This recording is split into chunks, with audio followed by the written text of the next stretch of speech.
I trusted my wife with my life, my career, my secrets. She betrayed me in the cruelest way, framed me so I almost went to prison. But she didn't know one thing: I know how to wait. And when her world started crumbling, I stood nearby and watched. I met Lauren at a charity fundraiser in downtown Chicago.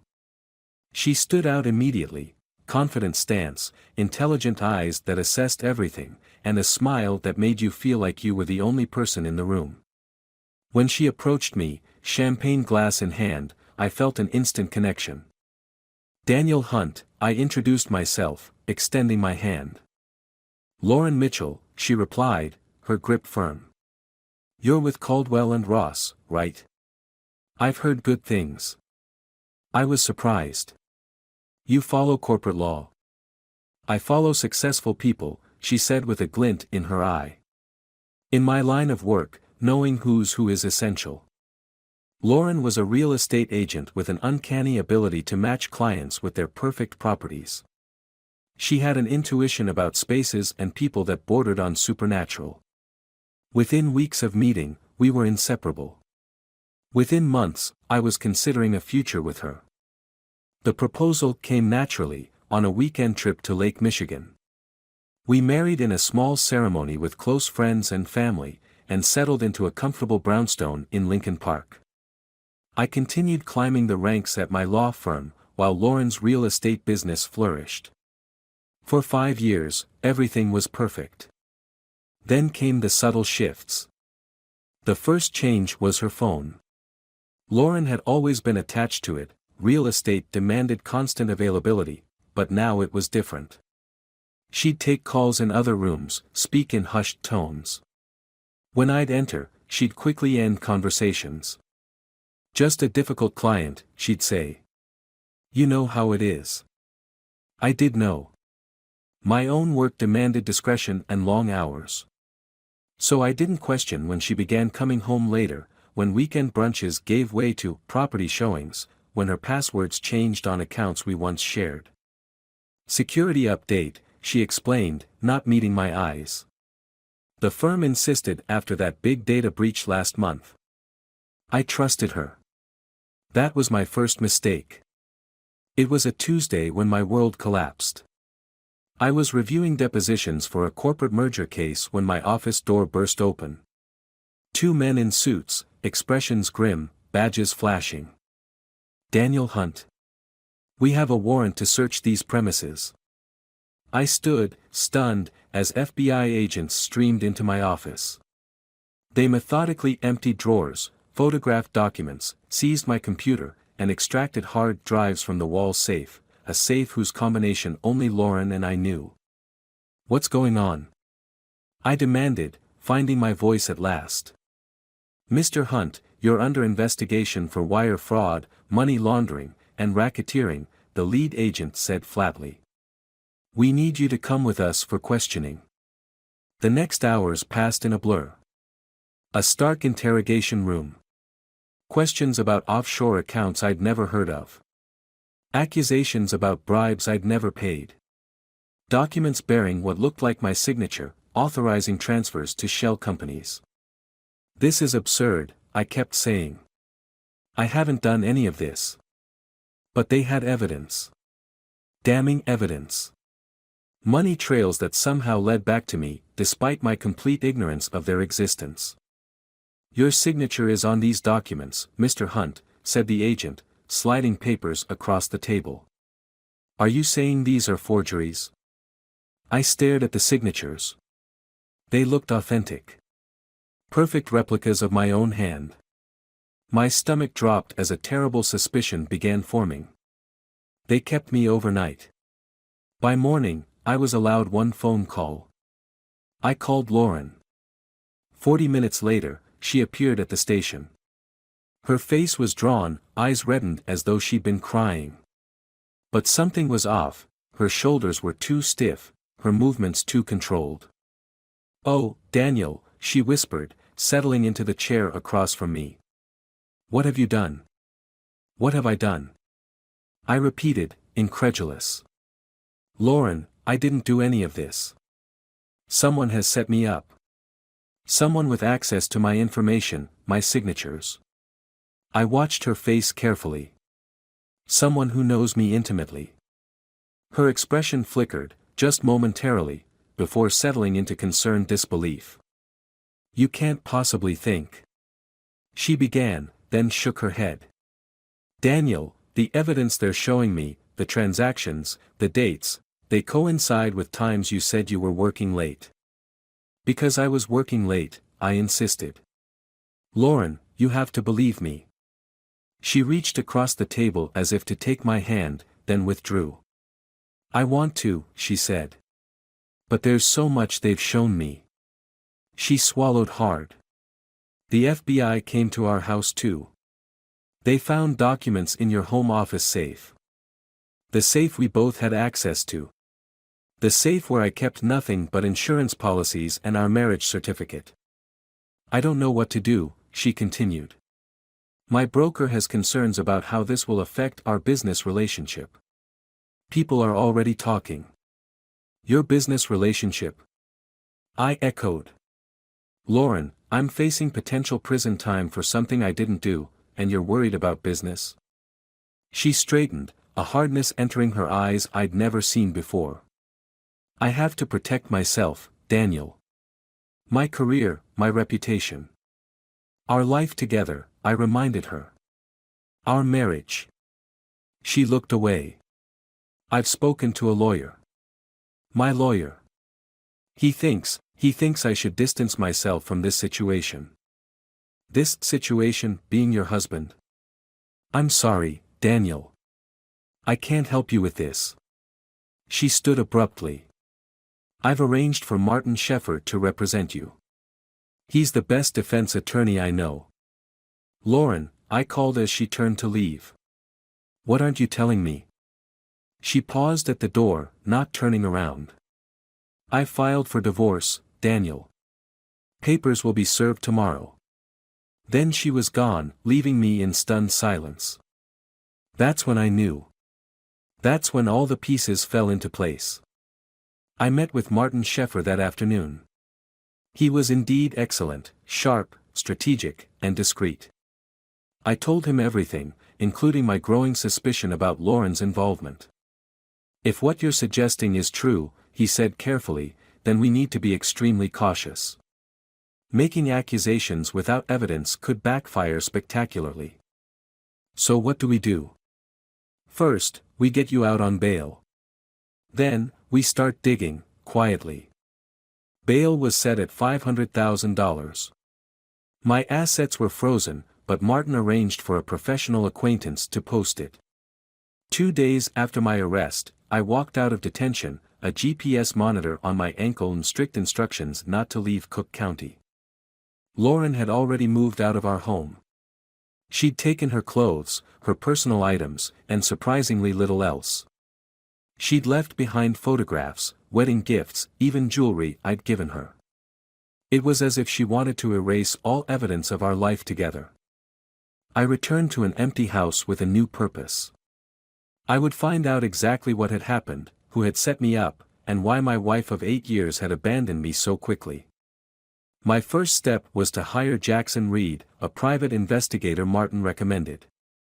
We met at a small diner far from my usual haunts. I need to know everything, I told him. Who she's seeing, where she's going, what she's doing with my money. Jackson was methodical, taking detailed notes. Any names I should be particularly interested in? Business associates, close friends. I thought about it. There's a colleague she's mentioned more frequently lately. Simon Reeves. They've collaborated on several high-end property developments. Jackson nodded. I'll start there. While Jackson began surveillance, I focused on rebuilding my life. The firm had placed me on administrative leave, a polite way of pushing me out without the messiness of firing me outright. Former colleagues avoided my calls. Friends became scarce. The allegations had turned me radioactive. I spent days combing through our financial records, looking for discrepancies, unusual patterns. Lauren had always managed our household finances, another mistake on my part. What I found disturbed me, small inconsistencies dating back nearly 2 years. Money moved between accounts unnecessarily. Joint funds gradually shifted to her sole control. The groundwork for this betrayal had been laid long ago. 3 weeks into his investigation, Jackson requested an urgent meeting. "You're going to want to see this," he said, sliding a folder across the table at another anonymous diner. Inside were photographs, Lauren and a man I recognized as Simon Reeves, entering a hotel together. Leaving together. Intimate moments caught through restaurant windows. The timestamps showed a relationship going back at least a year. "There's more," Jackson said, producing another folder. "Financial records. Your wife and Mr. Reeves have established several shell companies together. They've been moving large sums of money offshore." "My money," I said quietly. "Some of it, yes. But also money from other sources, investors in their real estate ventures, it seems. They're running a scam," I realized. Jackson nodded. "And you were set up to take the fall if things went south." The evidence was overwhelming. Lauren and Simon had orchestrated an elaborate real estate fraud scheme, using my identity and legal reputation as both shield and scapegoat. They'd created false documentation, forged my signature, and established a paper trail that led directly to me. But Jackson had found their mistakes, small inconsistencies in timing, movements of funds that couldn't possibly have been executed by me because I was in court or meetings with witnesses present. It wasn't enough to clear me yet, but it was a start. "What do you want to do with this information?" Jackson asked. I considered my options carefully.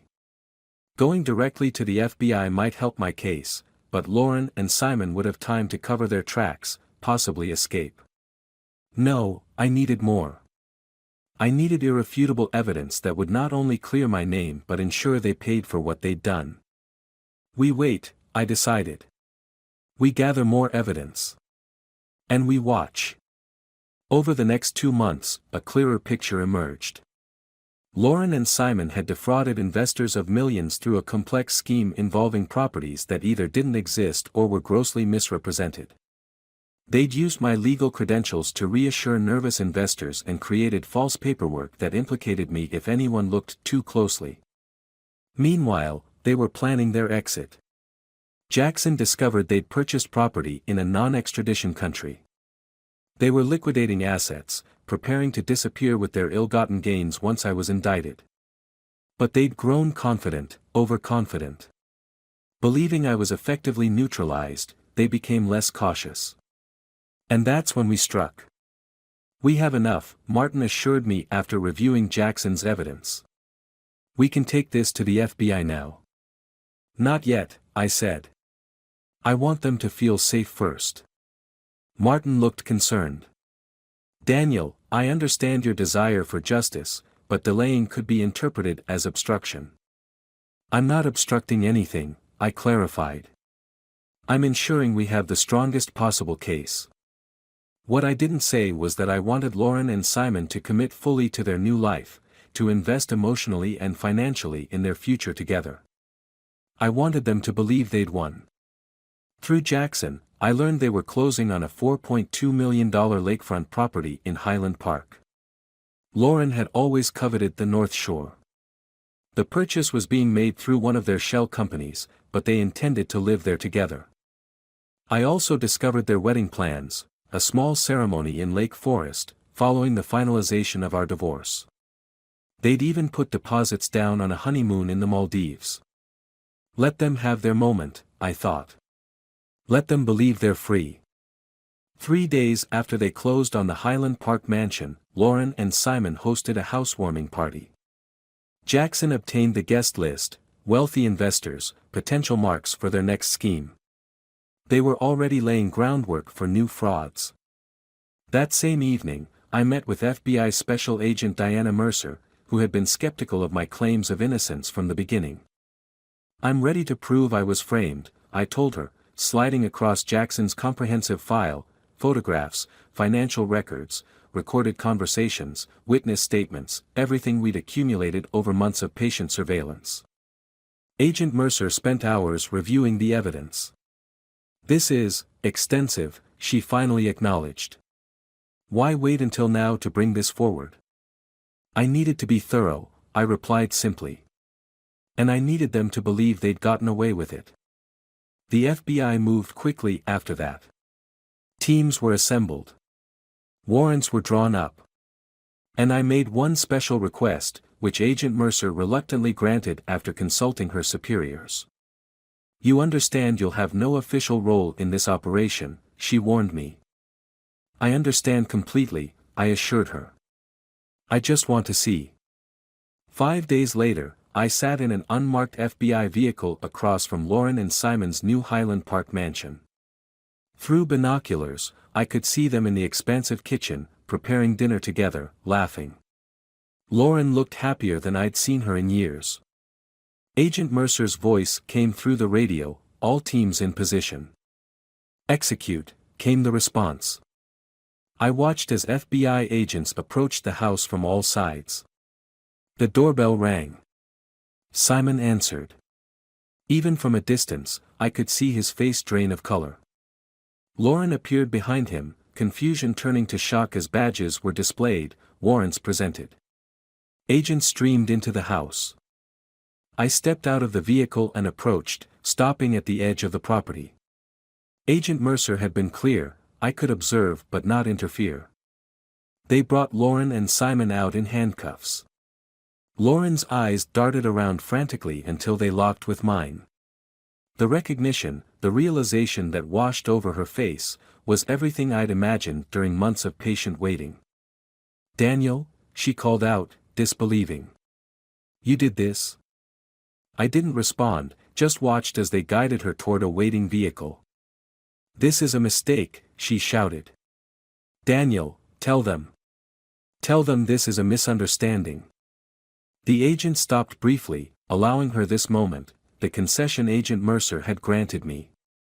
I approached slowly, stopping a few feet away. "You trusted me with your life," I said quietly, echoing what she'd once said to me. "Your career. Your future. I didn't betray that trust." Her face contorted with rage and desperation. "After everything we had together. You do this to me?" "I didn't do anything to you, Lauren. You did this to yourself." "We can fix this," she whispered urgently. "I know things, Daniel. About the firm, about your partners. Things they wouldn't want exposed." "There's nothing to fix," I replied. "Everything is exactly as it should be." Simon, standing nearby between two agents, suddenly lunged toward me. "This is your fault," he shouted. "She wasn't even going to involve you until you started asking questions about the accounts."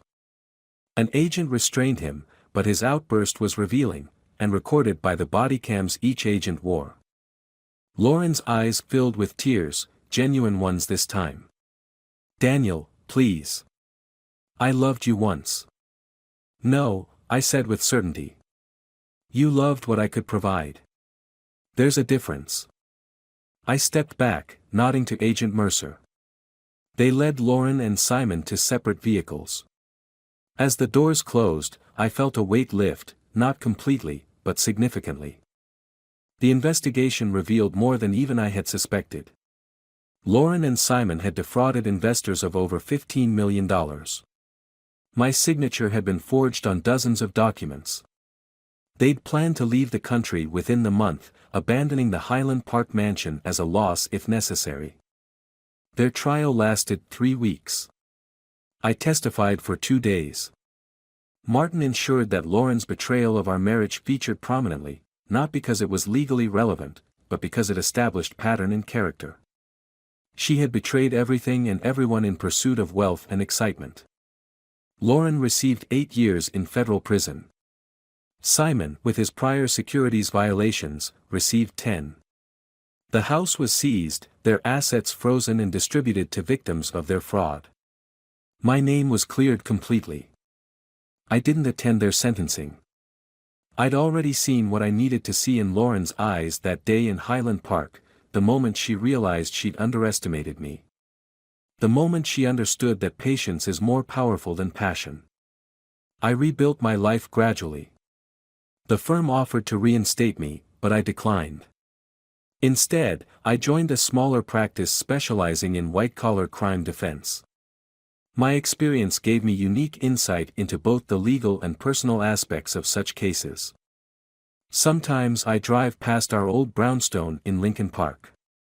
New owners have painted the door a different color, planted different flowers. I feel nothing when I see it now, no anger, no nostalgia, no regret. Lauren sends letters occasionally from prison. I don't read them. Jackson, who has become a friend, tells me she asks for forgiveness, for a chance to explain. There's nothing to explain. Her actions spoke with perfect clarity. I did visit Simon once, 5 months into his sentence. He looked diminished, his confident demeanor shattered by prison reality.